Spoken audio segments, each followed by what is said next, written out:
Strategic Marketing Manager at Thoracic Technologies. In this video, I'll be introducing the very next evolution of our academic boards, the DE1 SoC. The DE1 SoC takes the past success of the Development and Education Series boards and takes it leaps further by integrating an Altera SoC FPGA with an embedded ARM processor. By combining the best of both worlds of reprogrammability and multi-threaded processing, as well as including a wide array of features that encompasses multimedia, real-world sensing, and networking, the DE1 SoC will pioneer to bridge the gap between hardware and software co-development in the sphere of education. Now let's take a closer look at the specifications.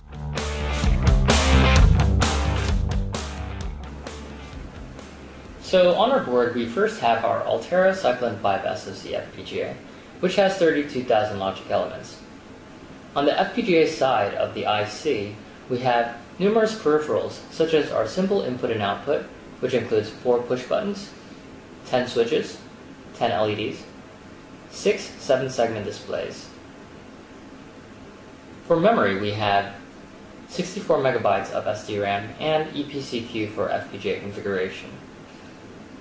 Other peripherals include an onboard USB blaster tube for configuration, a PS2 port for legacy support for keyboards and mice, our audio ports, which include microphone in, line out, a video in port, and a VGA out port.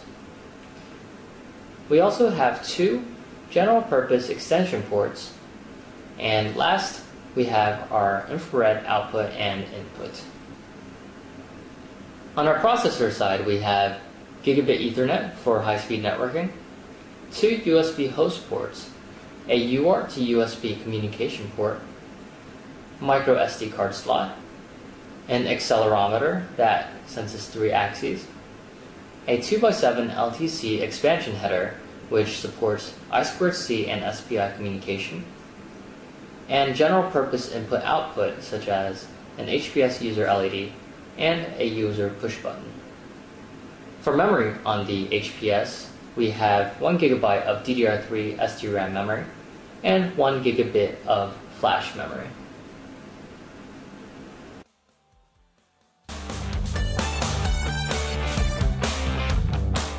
First, we have our SD card, which is inserted into the slot.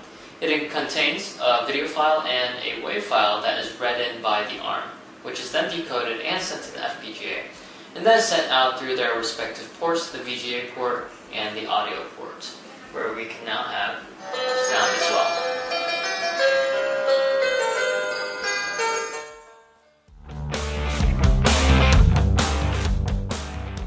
So let's take an in-depth look at what's happening behind the scenes.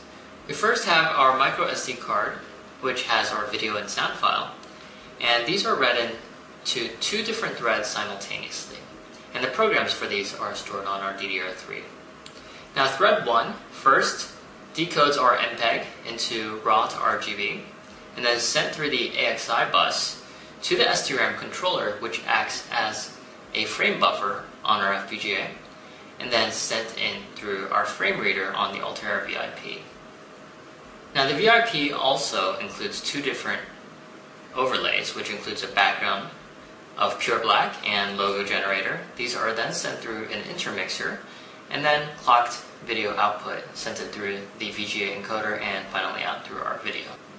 Now the second thread decodes our MP3 and transfers it as a WAV data file, and then sends it over through the audio IP on the FPGA out through our audio decoder and through our line out.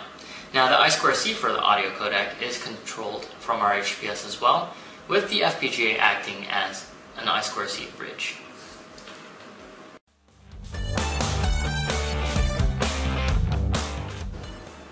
By now I hope you have seen how easy it is to start learning with a board that meets most, if not all, of your project requirements. Users can also extend capability by using the extension ports on board to add even more functionality. As part of the Development Education Series, the DE1 SoC is included as an education platform in the Altera University program, translating to strong support for both teachers and students. For any further questions, please contact us at support@thoracic.com. Thank you for watching.